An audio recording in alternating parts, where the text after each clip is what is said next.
Hi, folks, and welcome to the 7th episode of the Vitor Vicente podcast. It's my honor today to have a chat with David Lange, the founder of the Israel advocacy platform Israeli Cool. Originally Australian, Dave made Aliyah to Israel and left the high-tech road to dedicate himself to pursue his passion. So stay with us to listen about the challenges of being a solopreneur and dealing with antisemitism.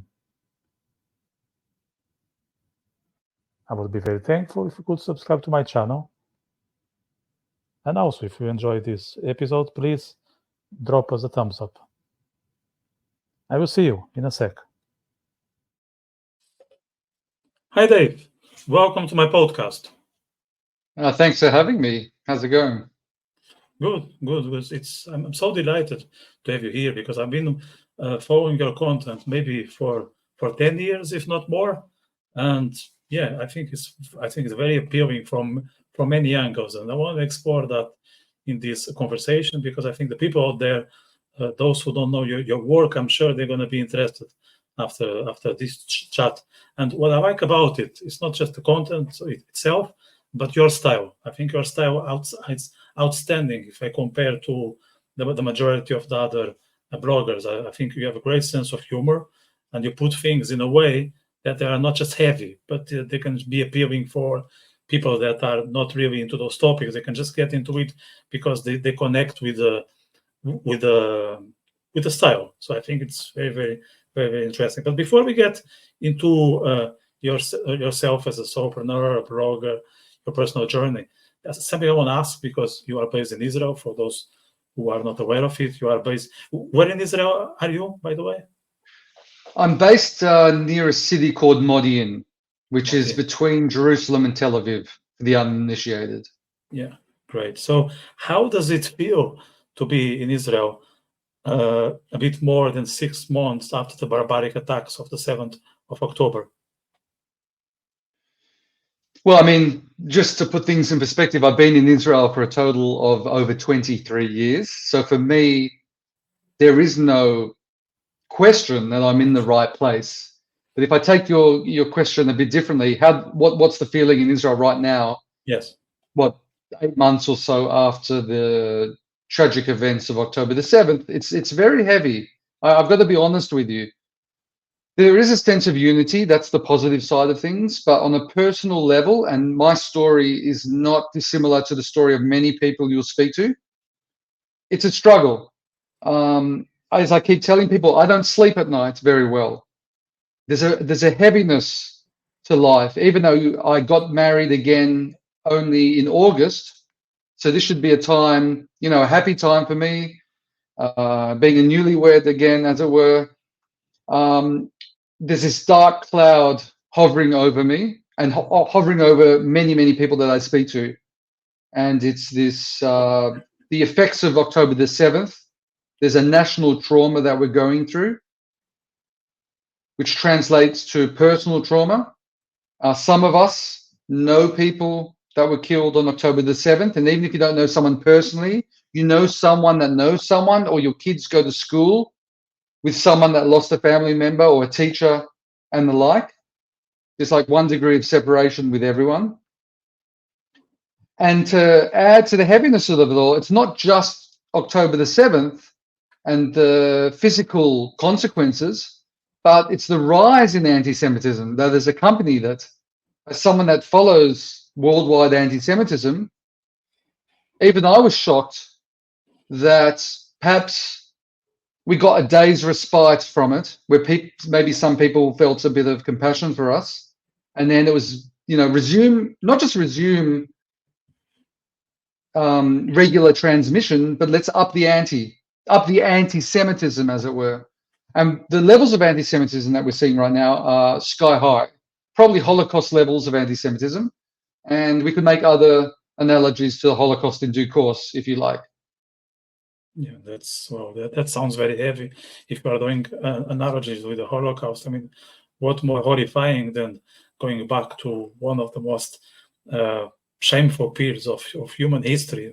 Not only what happened in Germany, but all over the continent, and with repercussions in different parts of the road, and and back then there was no internet, but even though the anti-Semitism spread, and now I think with the likes of Twitter, Facebook, and all social medias, it's like the echoes are just happening in every single corner. So how does Israel perceive, the reaction of the world? And was there a change?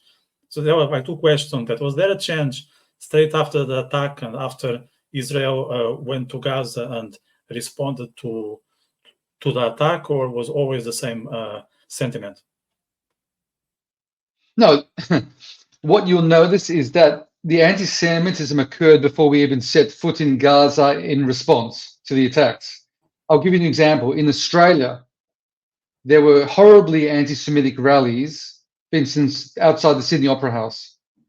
And this happened, I think, barely a week after the events of October the 7th, where you probably heard about it. They had chants of, well, it was either gas the Jews. There's some contention whether they said gas the Jews or where's the Jews. I'm sorry, even if it wasn't gas the Jews, what do you mean where's the Jews? Where's the Jews so we can treat them to a coffee and talk down and, what I mean, sit down and talk nicely? No, Yeah. where's the Jews also implies, violence and hatred towards Jewish people. They definitely said F the Jews. So there was all this anti-Semitism going on before we even responded to October the 7th. So anyone that wants to claim that what we're seeing now around the world is because of some sort of genocide, which isn't occurring, of course, or even, the IDF actions is full of beans, because we saw this happen right after October the 7th. Maybe there was a day's grace, and then boom, anti-Semitism at an all-time high.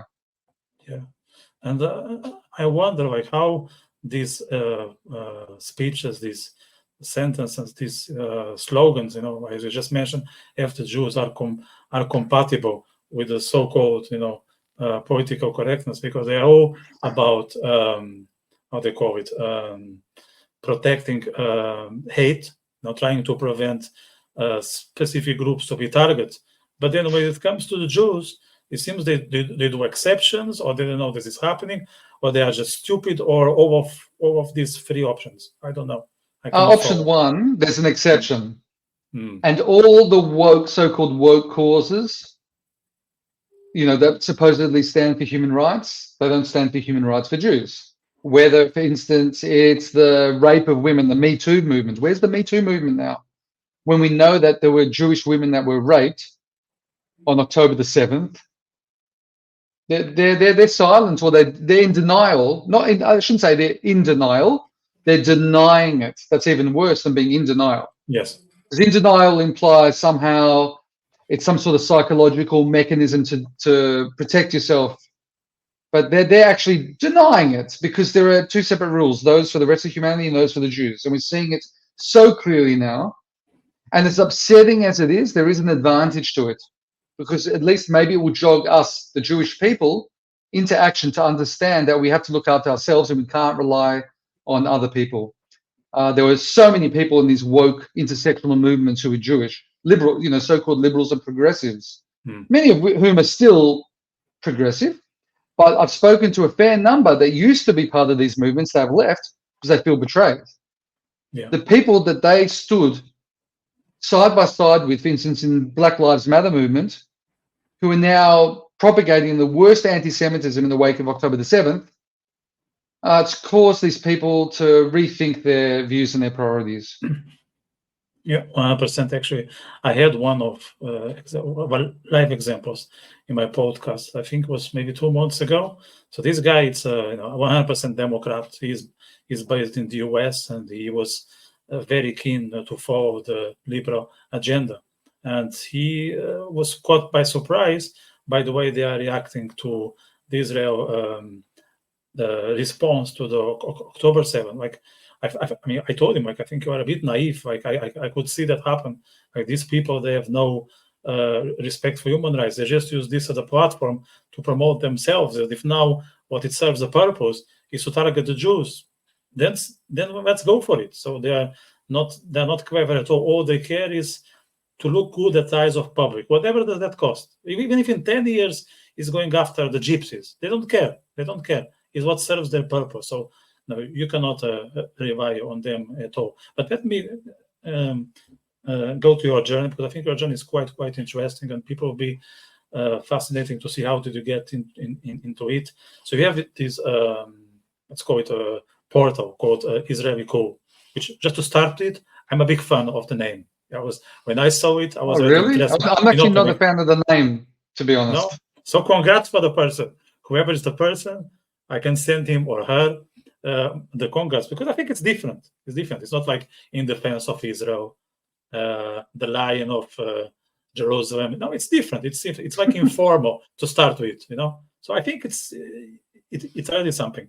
So I would like to know, how did you get into Israeli advocacy or Jewish advocacy, and if it happened before or after you did Aliyah? So I made Aliyah in November of 2000, right about the time of the second Aliyah. Not the second Aliyah. That's a Freudian slip. The second Intifada. And so I made Aliyah then.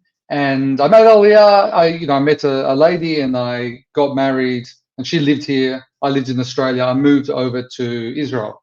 But I was definitely Zionist before then. And meeting someone in Israel was part of my plan, in order to kind of give myself a kick up the backside, in order to force myself to leave my cushy job in Australia. I had a good job over there, and to just sort of get out of my comfort zone and do what I really, really wanted to do, which was to live in Israel. So that was in November 2000. Fast forward to March 2003. My wife was about to give birth to my second child, and I don't remember exactly why I came into it, but it was an accidental kind of falling into blogging.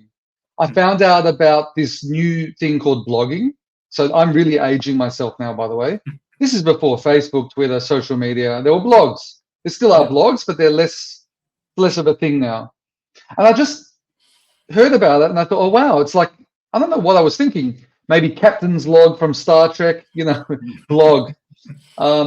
Not that I'm a huge Trekkie, I'm more of a Star Wars person, but we don't have to get diverted too much on that. But I thought I'd just try it out. Just the idea of being able to put your thoughts down on paper, or in this case, the internet, appealed to me. So if you look at my first blog post, I had to do with cricket. You should know what cricket is, because you live in Ireland, and there is an Irish cricket team. Yeah. To any American viewers, cricket is the rich man's baseball, or baseball is poor man's cricket. Yeah. I get into trouble for saying that, but that's okay. I like trouble. And yeah, it was just very informal. And I wrote a few things. It had nothing to do with Israel, really.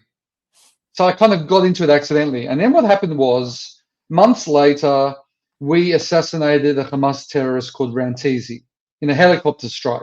And I wrote about it. It was topical, maybe a bit cathartic to write about it. And then what happened was, someone across the world, actually happened to be in Australia, found my post, I don't know how, and then linked to it. And so my traffic went up from like 2, which was my mum and my dad at the time, to maybe 10 or 20. And again, this all sounds very pathetic now. But at the time, it was exciting to hit double figures. But what more importantly than the numbers was, it showed me, wait a minute, I can actually get out there. Okay, 10 or 20 or whatever it was isn't that impressive, but this is the concept.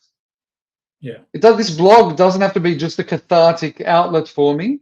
It can be a tool that I can use to push forward the word to the world. So from that moment on, just as we say, Nafala Simon, the penny dropped. And I then was more strategic in what I blogged about. All the wars that we had, 2006, the Second Lebanon War, 2009, 2014, et cetera. When Twitter and all social media weren't as strong as they are now, many people would come to my blog because I was doing what was called live blogging. Yeah. So I had my day job in high tech, and I was very good at it, and I worked very hard. But during certain breaks, I'll go back and quickly post some updates, because I kind of felt people, there were like 1,000, 2,000 visitors that day. Also at the time considered, a lot of traffic. But again, it was just the idea to be able to get through to people. And over time, I've developed, because maybe in the beginning I was more sort of reaching pro-Israel people. But over time, I developed the strategy behind Israeli Cool, and with the humor and the voice that I present in it, I want to entertain people as well. And it's important, not just to entertain myself, but also to attract people who are not necessarily already pro-Israel. And that's my main target audience, is people who are on the fence or undecided, to somehow hook them in, whether it be with the humor, whether it be with just a different angle to things, the debunking of libels and lies and all the sorts of things that I do in Israeli Cool. I put a lot of thought into the content and how I present it. Yeah, and that's what makes your platform, in my opinion, unique, because it's not an echo chamber at all. Like, there are others out there, and I'm not going to name it here. They all look alike, which is okay because they are about the same thing. But it's not that exciting. Like, you want to have a mark, you want to have an identity, you want to have something that is just about yourself.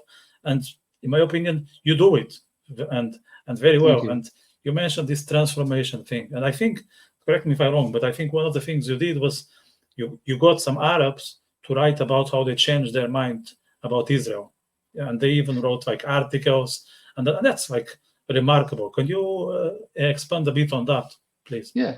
Look, I guess that wasn't that I sought out Arabs to write, but it was just sort of an organic process whereby, as the site got more traction and was attracting more people, it attracted people from the Arab world who were drawn in by the humor. So I'll give you some examples. I had a podcast in 2005. I gave up the podcast. I want to get back into podcasting. I've done a few video interviews like this on my own YouTube channel, but I want to get into like the iTunes and Spotify and those things. Again, I'll get to that hopefully. But back in the day when podcasting was also a new thing, I wanted to try it out a bit, and I did. And it was very amateur. I was umming and ahhing. I don't have a radio voice. It was very ad hoc. I like kind of natural, off the cuff. I have like a script in my mind, but I'm not reading from a teleprompter or anything like that. That's how it was. It was very natural. And I had a woman, an Arab woman, Muslim woman from, I think it was Kuwait. And she was very pro-Palestinian. But she was a big fan of the podcast, even though she wasn't pro-Israel. But she liked my, let's say, persona.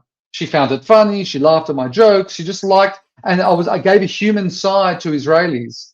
So it didn't make her like an all-out Zionist, but it definitely made her want to see our side of things. And what happened next was remarkable. She, on her own, without any prompting from me, she created a Wikipedia page for Israeli Cool. Now, this Wikipedia page has been taken down years, maybe a decade ago.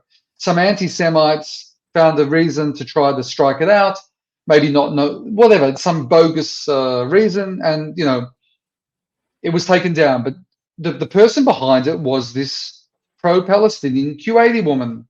And I also wrote for a website that she had a number of years later, which had Arab and Jewish voices. So that was sort of the beginning of this, let's say, entrance into the world of dialogue. So I'm unashamedly pro-Israel. Some might say on more right-wing, right of center. I don't consider myself extreme in any sense, and I definitely know my stuff, and I give a lot of thought to my positions, and you can't pigeonhole me. On social issues, I'm quite liberal. On defense issues, I'm quite hawkish. You can't just say I'm on the right on everything. You can't really pigeonhole me. But yeah, so that was one example. But over the years, more moderate people, or people that didn't start off that moderate, they just were attracted to Israeli Cool somehow, and I developed relationships with them online, and then I'll just say to them, listen, can you please write your story? Another example is my friend Fanny from Dubai, who even before the Abraham Accords, we were talking on Twitter for, we're being cat bombed, are we? Yeah. And it's a Jewish cat called Hanukkah.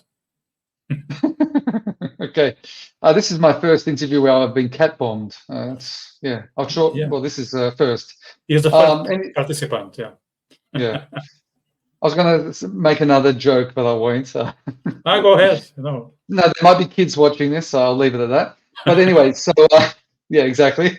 No, so anyway, yeah, I have a friend from Dubai and who also grew up anti-Israel due to his education, and we became friends. And even before the Abraham Accords, we were in touch. Mhm. And yeah, so this is an important part of my strategy, is to not alienate moderate Muslims, moderate people. We need non-Jewish allies, full stop. We can't do it all on our own. And I try not to get into politics too much, meaning Yeah. Democrat or Republican. I try, it's not like I'm perfect in this regard. I can criticize both, for instance, Trump and Biden, Mhm. but I try to stay out of that whole partisan debate because I'm trying to influence people in the middle. So if I alienate them by, attacking their politics too hard, then I'm missing the point, and then I'm preaching to the choir. Just one other point about preaching to the choir, because you mentioned that. I still think there's importance to it. I'm not going to suggest that I don't have a lot of very pro-Israel people that love Israeli cool. I do. And percentage-wise, who knows? Maybe there are more pro-Israel people than undecided people that love it. But I just want to get to the undecided people. But the pro-Israel people, it's still important because they need motivation. They need the tools. My posts serve as information that they can use, Yeah. like a toolkit that they can use when coming up against anti-Semites or anti-Israel people. So I don't want to, let's say, dismiss the work of those organizations and individuals who more preach to the choir. I think there is some importance to it, but if that's all you do, then you're not as effective as you could be, and that's what I try to do. Yeah. Yeah. 100%. I think 100%. I think again that's what distinguishes your work from the others out there, because it's very easy just to talk to people that agree with us. It actually can be cool for a while, but at least to me, it's boring. It's all I'm getting is noddings. It's not very exciting. It's not that I want to be confronted, but I want to have a proper dialogue. And if people always agree with you, I don't know. I don't find that much colorful. That's what I would say. Yeah, So, well, it depends what you want to do. So there are people that definitely want to attract pro-Israel people, and it becomes an industry for them. And we can talk a bit later about my misgivings about a lot of Israel advocacy. There are people in it for maybe the wrong reasons, or let's say maybe partly the right reasons, but a lot of it is to try to profit from it. And we see that a lot now with influencers, and they want the pro-Israel people. They want to become idols of pro-Israel people because it pays the bills. But if you're doing it for more altruistic reasons and you really want to make a difference, then yeah, you need to hit the mark with the people who are undecided. So you just said this, creating something that will pay your bills. So what were your challenges when you have a full-time job and also doing that? How did you manage? And when did you think that, okay, maybe I can make a living out of this? And when did that start? Can you take us to that journey? Sure. So actually, I'm a victim of my circumstances in a way. It wasn't like I had complete free will about this. So I worked in high tech from very early on since my aliyah, and I was very fortunate. I worked my way up quite high in a very short period of time. I was very motivated and I loved my job and I wanted to succeed. So I became a manager in a high tech company. Now, in 2012, my wife, it was revealed that she had stage 4 ovarian cancer, which is not a good one to have. In fact, it's a death sentence. And over the course of the next 7 years, we dealt with her illness. And it got to a point where I was almost a full-time caregiver and I worked part-time. Thankfully, the company I worked for, they were very nice. And even this is before COVID, people, they let me work from home. So I'm a pre-COVID work from home person. And I went to part-time so I could, take her to chemo, and, I was basically almost a full-time parent. And at that point in time, I was thinking, well, wait a minute. I felt very guilty because even though the company was very nice to me, I felt like I couldn't give them the output that they expected from me. So I was already thinking, well, can I somehow make Israel advocacy, which is my true passion? By this point, I was, had a very large platform and a lot of readership, and I felt like I was making an impact. So I wanted to segue into that, but I couldn't find a way to monetize. I had some ads on the sites. It wasn't making much. And my wife was very worried about the financial situation. We had expensive treatments. At one point, we even opened a GoFundMe, but she was flying to Turkey every 2 weeks for some very expensive experimental treatments. So there's a lot of stress financially on us. But then something happened. I don't really want to call it a miracle because it sounds a bit trite to talk about miracles when your wife has stage 4 cancer, and there's a lot of terrible things going on. But I believe everything comes from God, good and bad. So let's just say this was part of the plan, his plan. And they were laying off people at my high-tech company, and there was a work council. So what that means is they were able to negotiate a deal with the headquarters. So rather than just to sack people, to ask people to volunteer to retire, as it were, and you'd get a large payout.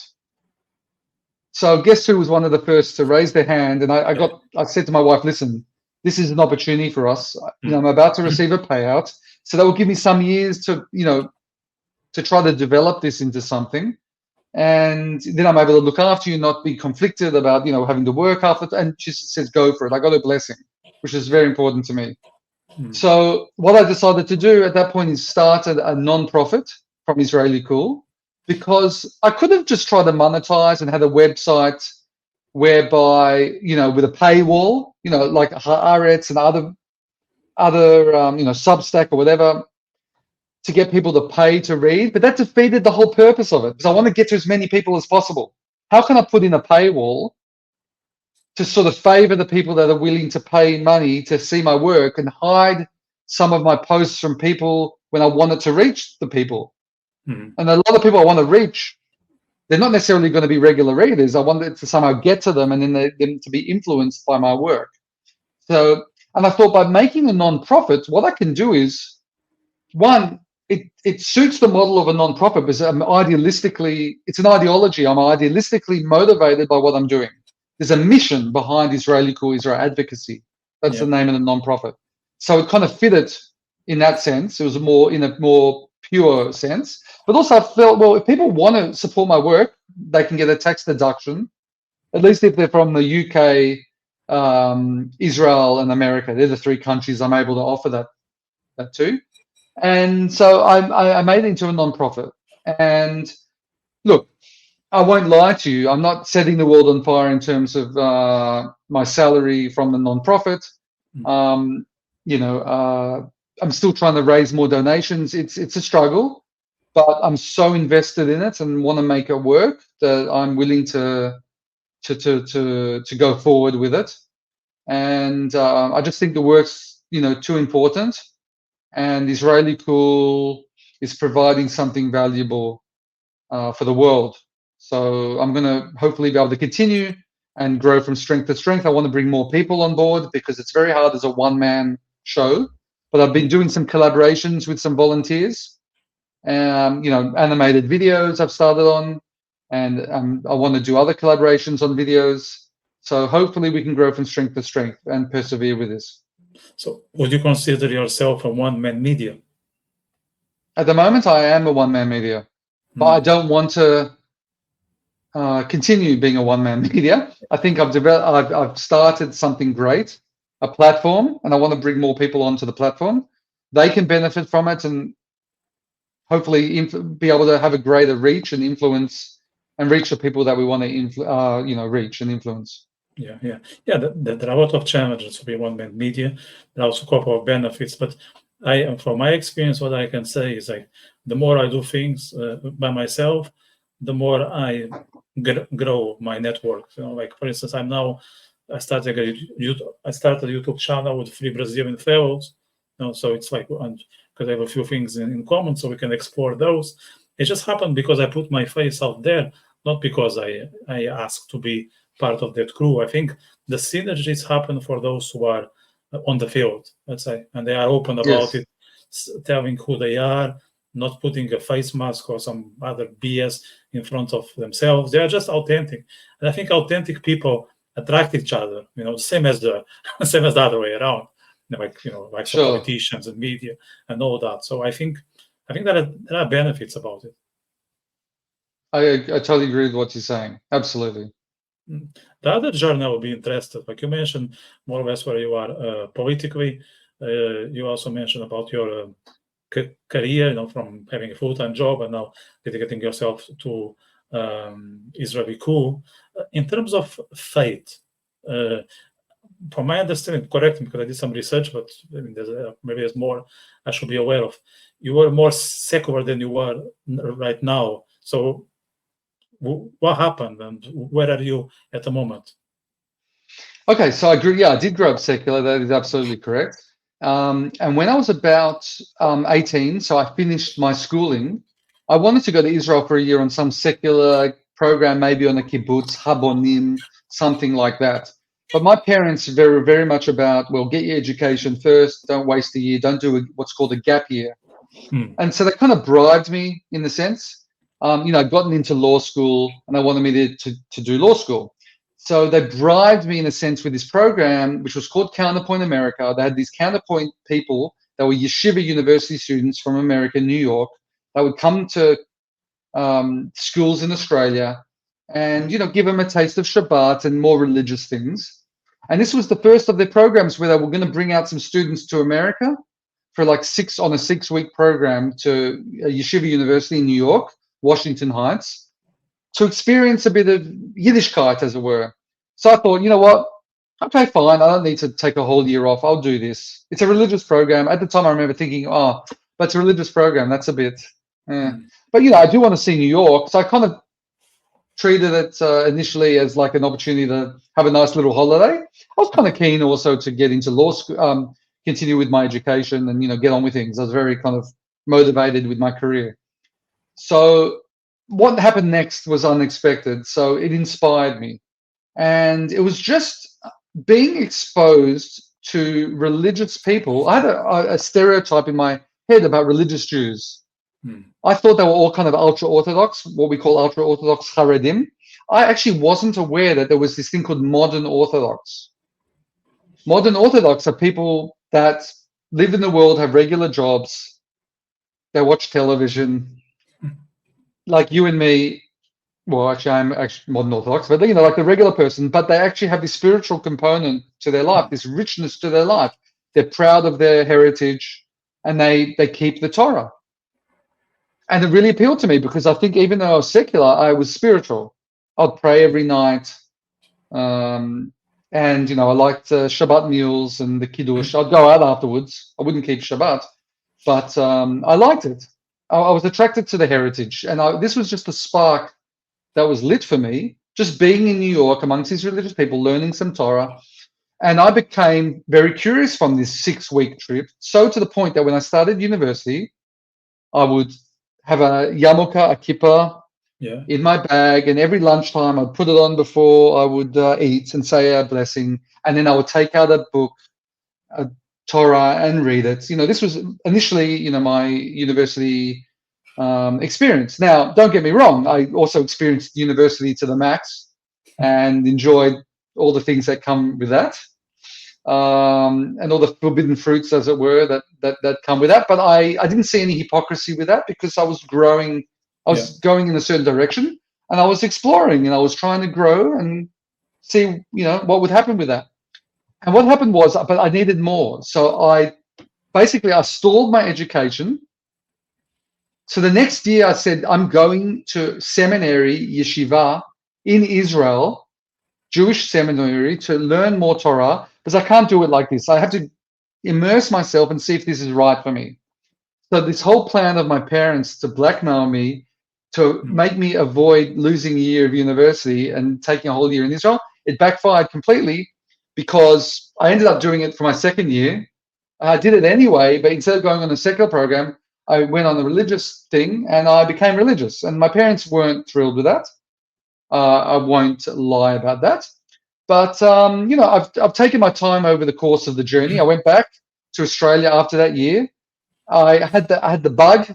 I really wanted to go back to Israel. That's part of the story. That's why I looked out for, search for some woman in Israel so I could have, the excuse to make Aliyah. I did want to make Aliyah. It was very Zionistic. I grew up in a Zionistic family, even though it was secular. And that's pretty much it. I never became religious in a or ultra-Orthodox sense. I was Yeah. always moderate, but I think it also shapes my political views because I'm still secular in a sense, if you know what I mean. My Yeah. thought process, I'm religious. I believe in the Torah, in God, in all of that. Mm. But I have this sensibility towards secular people because I grew up secular. And, I'm not saying all religious people are intolerant. It's not true at all. There's so Yeah. many tolerant people in the religious community, very, very much so. But that's more my people. That's more what I relate to.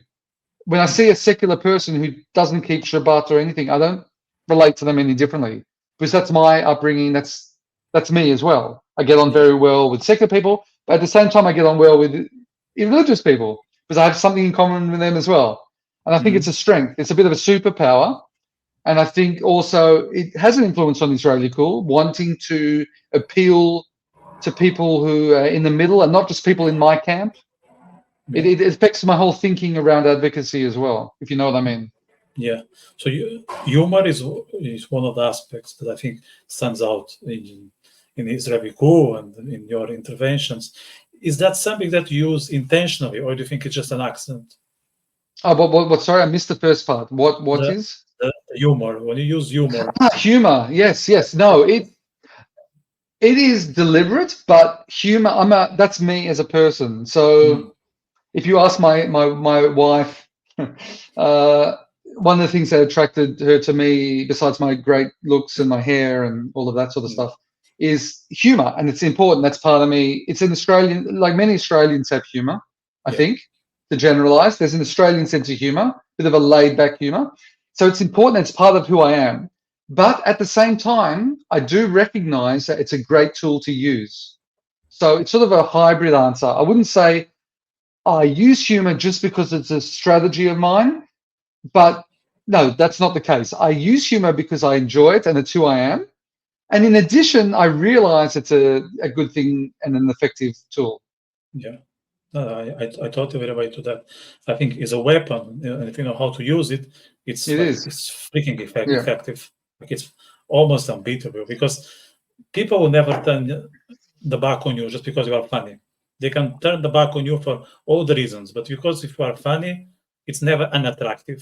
Like let's say Well, you can be too yeah. sharp, and then it's not people's taste. You can be too serious, and it's not some people's taste. But you never said that, oh, I don't want to sit with him because he's funny. I never heard that from anyone, and I talked to many people. Yeah, no, look, that's one aspect of it. Yeah, that's true. It can pull people in and attract them.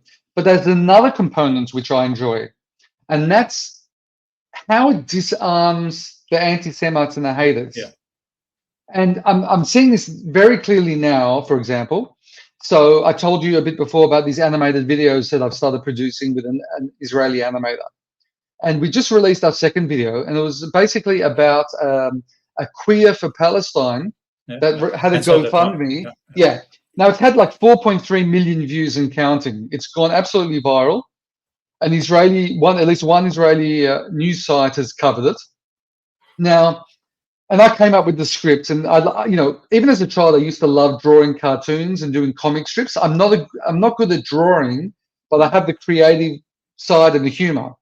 So this is a dream come true because I found an animator and we have this collaboration, and we have this. Our second video has gone absolutely bonkers viral, and that's what we want. We want to reach people. Now, if you look at most of the reactions, we get a lot of positive reactions from people, mostly pro-Israel people. I would like to think also some people who might be undecided, but the anti-Israel people and many queers who are anti-Israel are basically attacking us like you wouldn't believe. And it doesn't upset me. It's first of all what I expected, but these are all Hamas apologists, clearly. But it got to them. They are so angry about this video to the point that they're actually helping us get to the 4.3 million views, Yeah. retweeting and sharing the video. They're adding their commentary on it, saying how much they hate it, but they're playing into our hands. Excellent, right? Mm. And this is all part of the strategy. But the point is that you use humor, you attract people, but you also are able to anger and make life uncomfortable for the bad guys. And many times when I expose anti-Semites on Israeli Cool, I have this whole series which you're aware of, I'm sure, maybe your viewers aren't, called Anti-Zionist, Not Anti-Semite. Sorry, what is it? Anti-Zionist, Not Anti-Semite of the Day, or something like that. I'm getting old and forgetful. And basically, I show the social media posts of people that claim they're only critical of Israel, but they're so anti-Semitic, and I'm basically exposing them. And at the end, I go, "Thank you for playing anti-Zionist, not anti-Semite. You lose." So even when I'm tackling this, this serious subject of anti-Semitism, I try to make it a bit lighthearted, but it's not just to be funny to attract people to read the posts. It's also the people that get exposed by being mocked in this way, by showing it doesn't upset me, but I'm poking fun at you and I'm basically defanging you. I'm pulling out your teeth. I'm exposing you to the world and I'm making you look like the pathetic piece of chara, as we say, that you are, and they hate it. And I get a bit of a sadistic joy out of defanging anti-Semites and making them feel like garbage.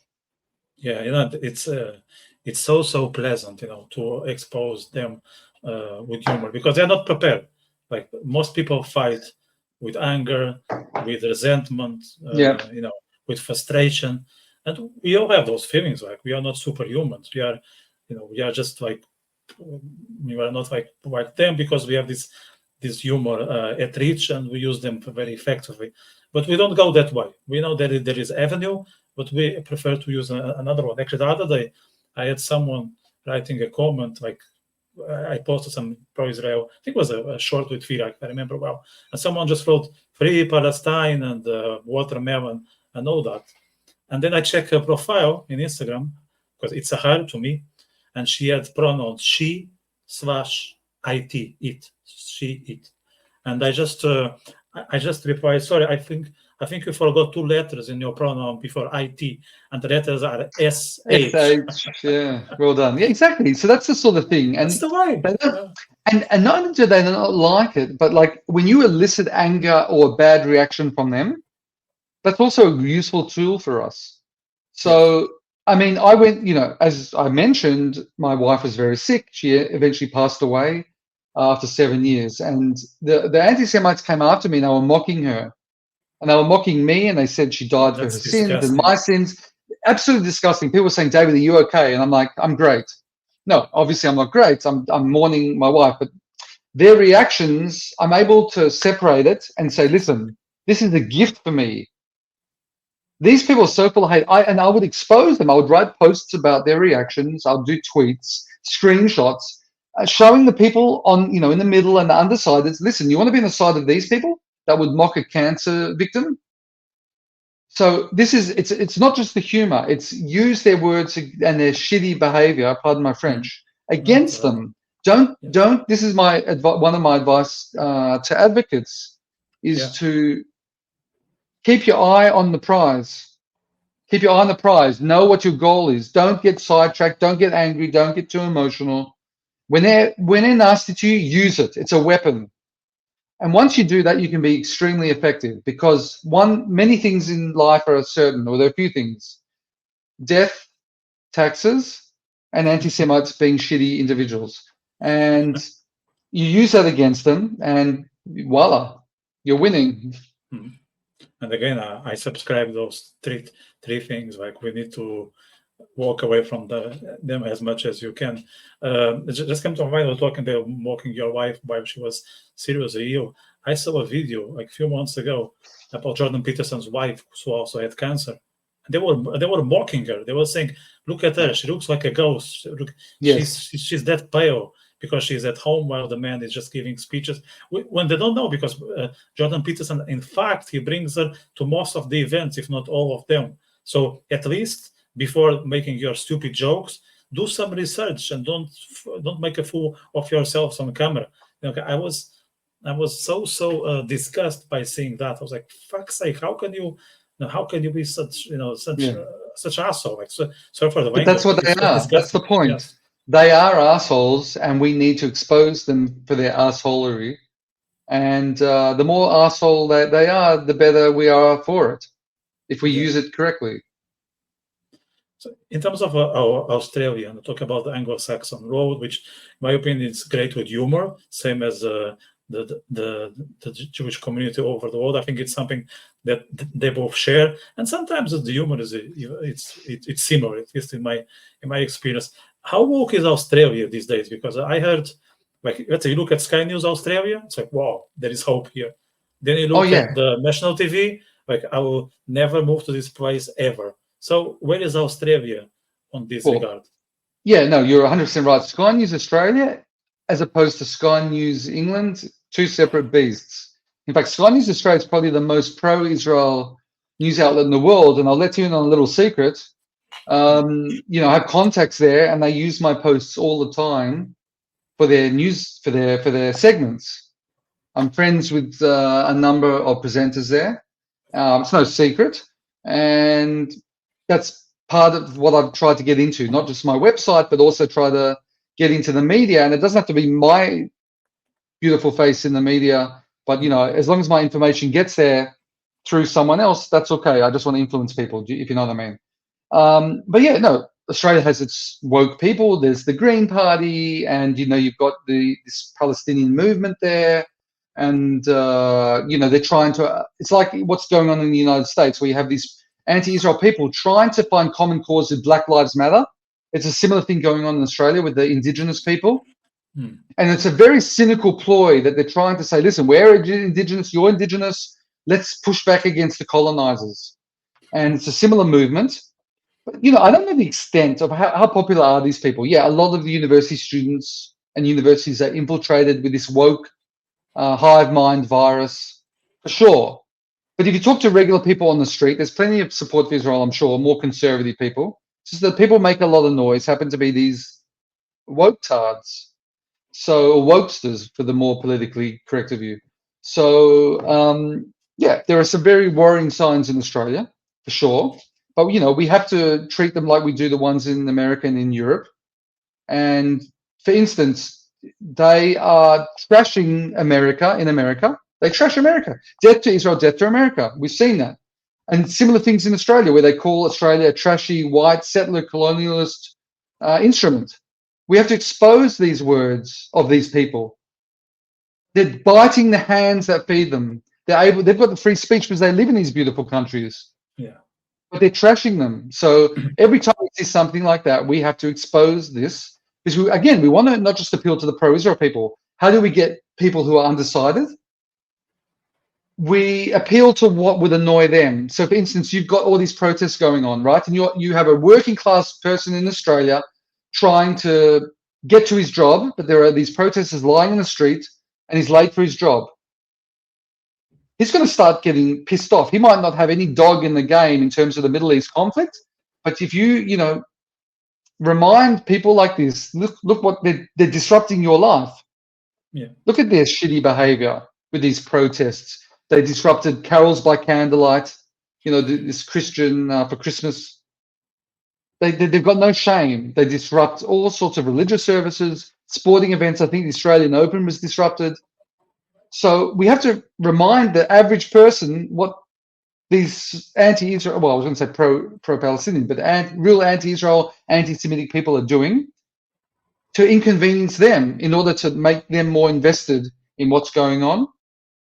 You don't want to kind of get them bogged down in all the details of the conflict and, you know, and we were there first. Yeah, there's many different arguments you can make, but what's going to resonate more with them is just the here and now. Look at what these people are doing. They don't care about you, your kids, your lives. They're trashing your country. If they had their way, you wouldn't have Australia. So these are the sort of talking points. We have to put a lot of thought into the sort of talking points that will resonate with the average person on the street. So, yeah, I hope that answered your question and gave a bit of food for thought for people. Yeah, and I'm sure it resonates with people because people want to get their lives in order. They want to make sure there is food on the table. They want to make sure that they can get home after work smoothly and sit with their families and have a meal and watch cricket or whatever they want to watch on the television or drink a beer. And talk about beer. I heard you are a beer lover. So how does that play in Israel? Because I love Israel. I've been in Israel 6 times. The one thing I don't like about Israel, and make it public, is beer is very expensive. So, yes, it is. Yeah. No, it's very expensive. I went for lunch today with another pro-Israel person, Israel Advocacy Movement, Joseph Mhm. Cohen, someone you should interview. He's got some. Yeah, He's I very have a effective note. as well. He does the videos in England, and he's a good guy. And yeah, I had a beer. I won't say how much I paid for it, but it was almost as much as the food that I ordered. I ordered a pizza. So yeah, it's pretty ridiculous the beer costs And why in is that? Israel. You Why alcohol is that expensive in Israel?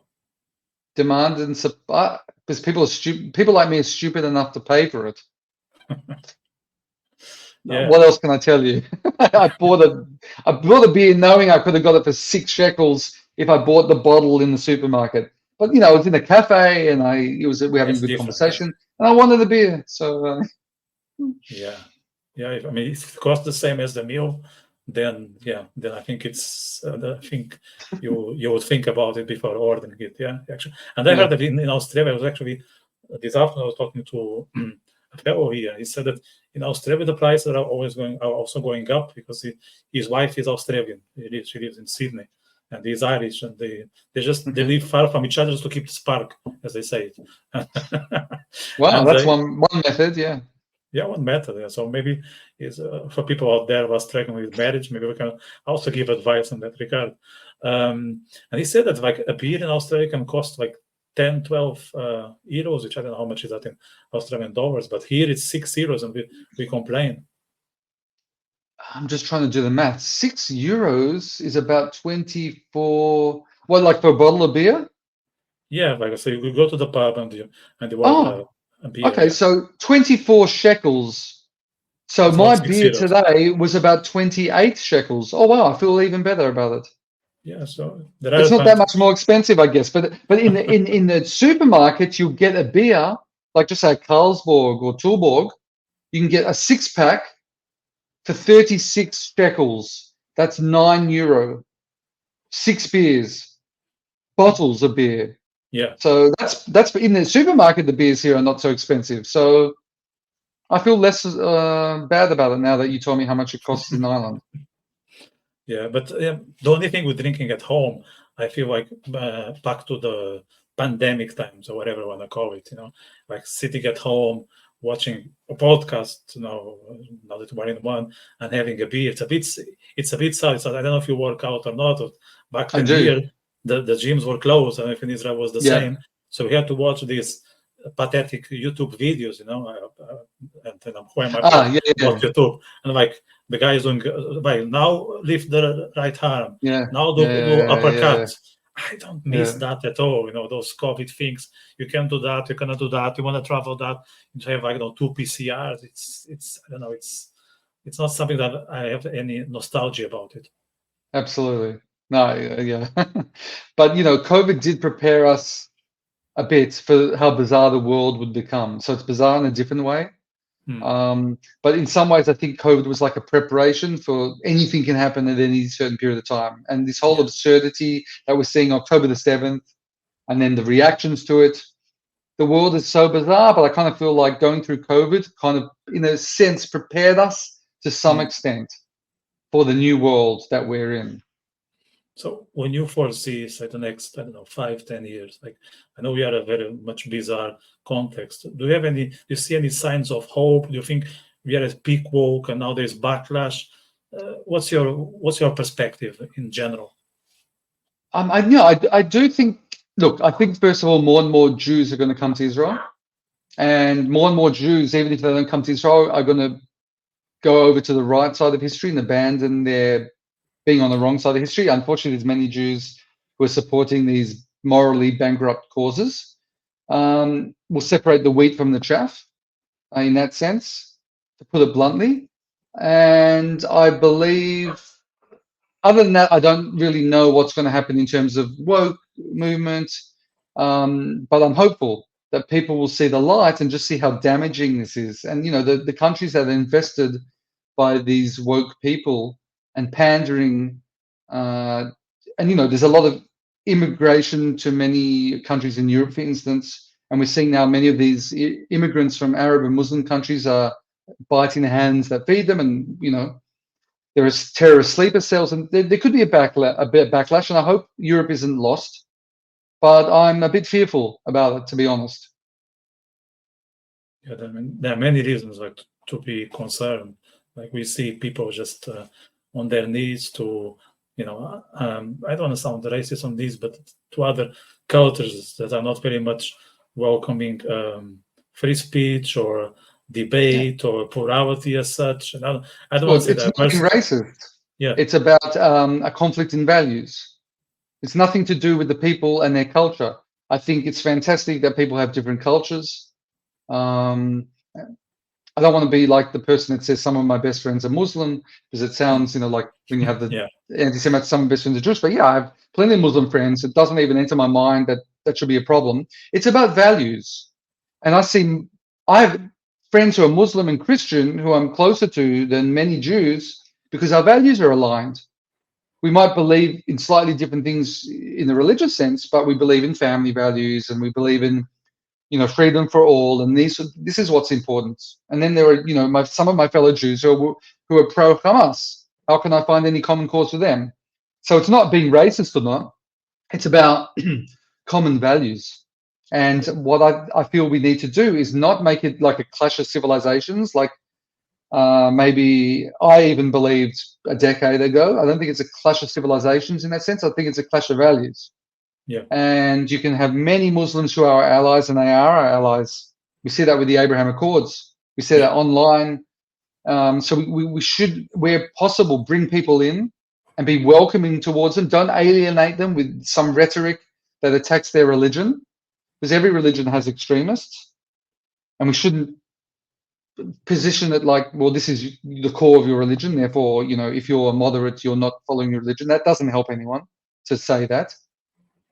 So, we need all the allies we can get, and that's definitely part of my approach. And hopefully we can defeat, those who stand for destructive values to us all. yeah. There's something beyond that connects people. It doesn't matter what badge you wear, what hat. It's something that I don't know, it's not always visible, it's not always tangible, but it's there. And you can sense it if you are that aware, if you are paying attention, if you really care about who is on the other side and who you are more than anything else. So it's not, but I think you are a bit like me. You're not that much into echo chambers. Like, okay, we are the Zionists, we are the beer lovers, we are this, we are that. No, it's about something that really gets us together, and it's above everything else. So it doesn't matter, the face features, doesn't matter the background. It's something very much real, and it's very hard to describe, but it's what matters at the end of the day. Yeah, exactly. So one last question just before we close, and I don't want to leave without asking this. You visited the places where the barbaric attacks of the 7th of October happened. You made a couple of videos, So I just want you to share with the people how was that experience, what you went through. You were there, and if that changed or reinforced your views of what's happening in Gaza. Well, first of all, yeah, I did visit, but it took me quite a while. I can't remember, maybe it was 3-4 months or something. I could have visited way earlier, but I really had to drum up the courage to bring myself to do it. I was so upset, and I'm still very upset by the videos and everything that we're seeing. In fact, right before this discussion now, we saw, I don't know if you saw it, but Israel released some footage of 5 or so young women that were kidnapped from a looking post at Nahal Oz army base on October the 7th, and they're with the Hamas terrorists, and how these Hamas terrorists are talking nastily to them and insinuating they're going to rape them. It's very, very disturbing. And so I'm still disturbed by everything that I'm seeing. But yeah, it took me a long time to drum up the courage, because I was offered a few times to go and I declined. I said, I don't think I'm ready for this. I have to protect my sanity. And then I eventually did. I don't remember exactly which month it was. It was earlier this year, I believe, if I'm not mistaken, that I went. And look, it was so heavy. I just felt, look, I've got to just go through this. I'm going to do the videos for other people. But it's everything. How do I describe it? The atmosphere there, it's just eerie. You're in it's like visiting ghost towns. Mm. It's like all these towns that we visited, Kfar Aza, Sderot. We were at the site of the Nova Music Festival. It's like time stood still. I think it was Kfar Aza, for instance. You see all the rotting fruit on the ground, and you realize that, well, people were picking the fruits. You saw pictures of the mayor, the guy who's running for mayor, or maybe he was already the mayor and he was running again as an incumbent. Still the election posters. We were told that he was one of those who was murdered, and you see him in the posters smiling. You see the bullet holes in the apartments. Everything is sort of kept more or less the way it was. You see children's toys on the ground, dog toys. It's just eerie seeing all of that. And it's so, so difficult. It's not that you see gore and blood and things like that, but you understand when you're there what transpired clearer. Yeah. And you understand it's so important to get the message out. And I implore everyone watching this to come visit Israel. And if you're in Israel, for sure, visit these places, listen to what the spokespeople have to say, and spread the word. It makes it more real. Mm. Seeing stuff online, even though you're seeing very graphic things, perhaps, there's still some element of cognitive dissonance, perhaps. It almost seems AI, maybe. And when you're there, it just makes it hits home more. It's very upsetting. It took me days to recover from the visits. Maybe I'm still not recovered. I don't think I'm recovered from October 7th, to be honest, fully. But it's so important to visit these places and spread the word. Yeah, no, I think it's a great encouragement for people out there if they make it to Israel, also to visit those places, which is a pity because there are so, like, for those who haven't been in Israel, guys, like, there are so many things to enjoy in the country. It's a small piece of land, very small, smaller than the news are telling you, but you can do plenty of stuff that you wouldn't imagine in that short period, in a short piece of territory. Like there is so much variety. It's incredible. Like you can be in a religious site and then be in a very secular in a matter of, I don't know, 20, 30 minutes. You can be in the beach and then you can be in a religious ceremony. And people are so diverse in the real sense of it, not as we are told now by the woke. And I don't know, there are plenty of reasons to go to Israel, but still, if people have that half a day, I don't know how much time it takes to visit. Yeah. I think, I mean, I haven't been there myself, but I would do it. And I usually recommend what I would do to others, because I believe that's the best thing. And so in terms of Israeli coup, I know you are one-man media. You are trying to expand. You are doing now some animation. Any other thing that you want to share with the public? I'm going to put the description. In the description, I'm going to put the link. And if you have any stuff that you want to add, just throw me by private message, email, whatever. I will more than happy to share. But other than animations, any other thing on the pipeline? Well, I'm trying to collaborate with others, so I don't want to give too much away, but I want to get more into videos, doing informative short videos, based on research. And yeah, I just feel that the way forward is to not just to fundraise, of course, but to also collaborate with others, because there's a lot of people in the space and we don't want to cannibalize each other. So where you see other people who are quite effective, it's worthwhile reaching out to them and then trying to see where you can collaborate, because everyone has their own strengths. I don't think anyone can do it all on their own. I would like to also do podcasts, even more of these types of videos. I've done a few like this, like we're doing now, but with my own guests.